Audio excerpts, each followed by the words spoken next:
હા નિલેશ, થેન્ક્સ યાર. બેંકમાંથી હમણાં જ મેસેજ આવ્યો કે રૂપિયા ટ્રાન્સફર થઈ ગયા છે. Thank you so much. અને હું જેમ બને તેમ જલ્દી તને રૂપિયા પાછા આપી દઈશ. ના ના, એમ નહીં, તને પણ કંઈક જરૂર હોઈ શકે ને એટલે. હા, એટલે અત્યારે એક કામ માટે મળવા જ જઈ રહ્યો છું. જોઈએ.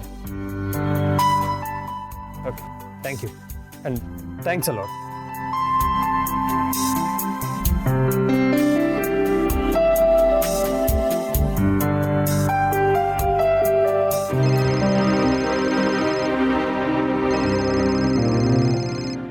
અરે હર્ષનો ફોન છે. તારો ફોન નહીં લાગ્યો હોય તો એને ગોપીને ફોન કર્યો છે. લે વાત કર. ગોપી, સાંભળ, મારા ખાતામાં રૂપિયા ટ્રાન્સફર થઈ ગયા છે. હું જલ્દી જ નિર્મળા ગૃહ ઉદ્યોગના ખાતામાં ટ્રાન્સફર કરી દઈશ. ઓકે, ચાલ બાય. હમણાં મારે ઉતાવળ છે, ફોન મૂકું છું.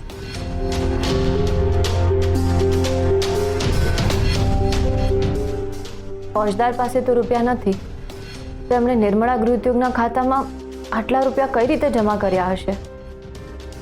કેસર, બેટા કેસર, કેસર. હા હા બેબી માસી.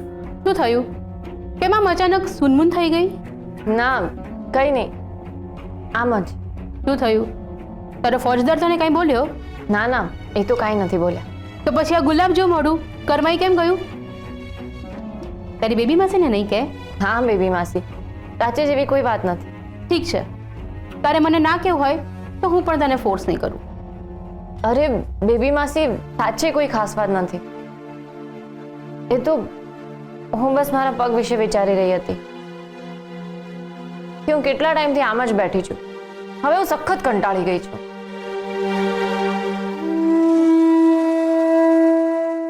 કેસર બેટા, હું સમજી શકું છું કે આટલી હિંમત રાખી છે તો થોડીક વધારે રાખ.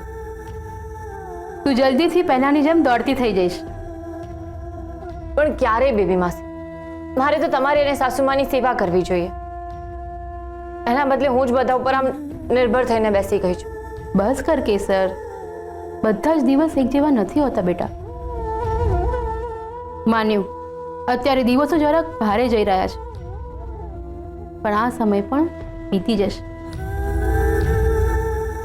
કેસર, મને યાદ આવ્યું, કાલે મોટી બહેનનો જન્મદિવસ છે. સાચે? તમારે છોકરાઓએ ભેગા મળીને કોઈ સરપ્રાઈઝ આપી હોય તો વિચારજો. હા, અમે લોકો કંઈક સરસ વિચારીએ. ઠીક છે. અને હા, મારી કોઈ મદદની જરૂર હોય તો મને ચોક્કસ કહેજો. હા.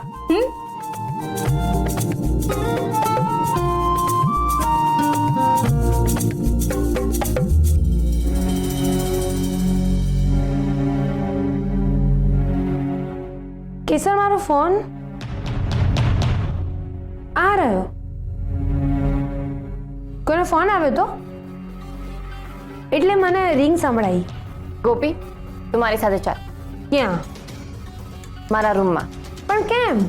મારે તારી સાથે કંઈક વાત કરવી છે. એવી તો શું વાત કરવી છે? અહીંયા કરને. ના, મેં કહ્યું ને, મારી સાથે ચાલ.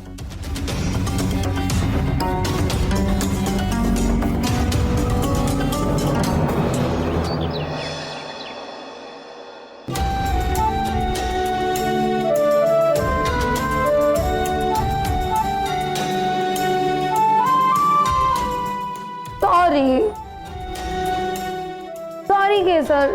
શું સોરી? હા, દુકાને આગ લાગી ગઈ ને આટલી મોટી વાત તું હવે મને કહે છે? તો આમ ગુસ્સો ના કરીશ. મને જીજાજીએ તને કહેવાની ના પાડી હતી, તો હું શું કરતી? જો તને કહું તો પણ પ્રોબ્લેમ, અને ના કહું તો પણ પ્રોબ્લેમ.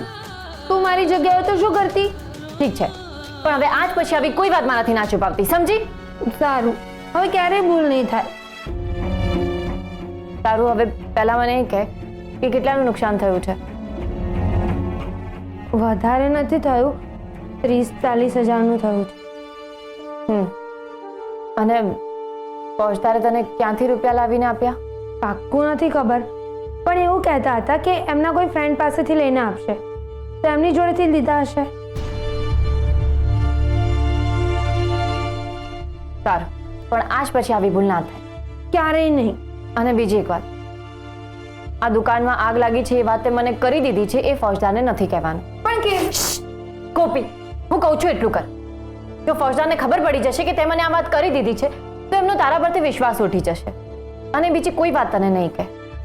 સારું, તું કે એમ.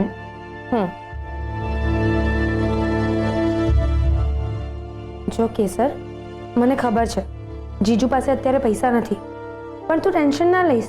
થોડા દિવસ જવા દે, આપણે આપણા અકાઉન્ટમાંથી એમને પૈસા પાછા આપી દઈશું.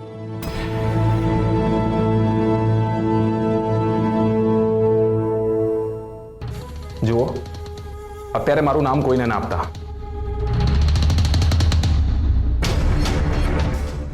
ઠીક છે, પણ અત્યારે જે છોકરીઓને કામ પર રાખી છે ને એ મને બરાબર નથી લાગતી, એટલે એમના પર પૈસા ઇન્વેસ્ટ કરવાનો કોઈ ફાયદો નથી. અરે એમને આડકતરી રીતે કહી દો કે અત્યારે જરૂર નથી, જરૂર હશે ત્યારે બોલાવીશું. અને એમની જગ્યાએ બીજી સારી છોકરીઓને અપોઇન્ટ કરો. અને હા સાંભળો, મને એમના ફોટા મોકલો. અને હા, નેચરલ હોવા જોઈએ, મેકઅપ વાળા અને ફિલ્ટર વાળા નહીં. અને બીજું,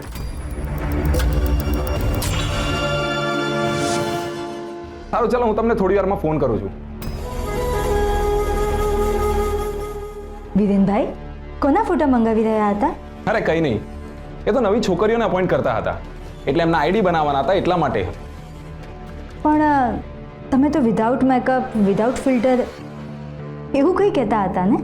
અરે એ તો આજકાલની છોકરીઓ પાસપોર્ટ સાઇઝના ફોટામાં પણ મેકઅપના થપેડા અને રંગ રોગાન કરીને મોકલે છે, એટલા માટે, બીજું કંઈ નહીં. ઓકે, સારું ચલો, હું સામાન લઈ આવું, મારે ઘણી બધી તૈયારીઓ કરવાની છે. પણ આટલું બધું કરવાની શું જરૂર છે?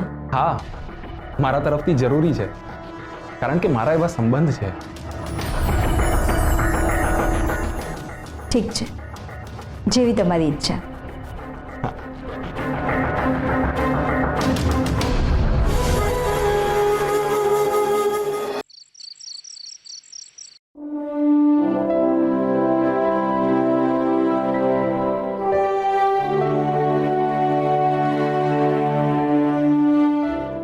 કેમ આવી રીતે જોવે છે? આમ જ.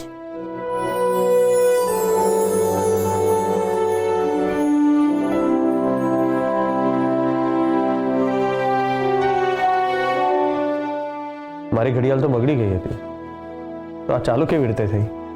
તમારે તો મોબાઈલમાં ટાઈમ જોતા હતા, હવે ઘડિયાળમાં જુઓ છો. એ તો અત્યારે મારી પાસે મોબાઈલ નથી ને, એટલે મેં ઘડિયાળ સામે જ પડી હતી તો ઘડિયાળમાં જોઈ લીધો. ઘડિયાળ વ્યવસ્થિત ચાલે છે ને? એટલે સવારે મેં ઘડિયાળ જોઈ હતી ને તો બંધ હતી, તો મેં પ્રમોદભાઈને કહીને રિપેર કરાવી દીધી.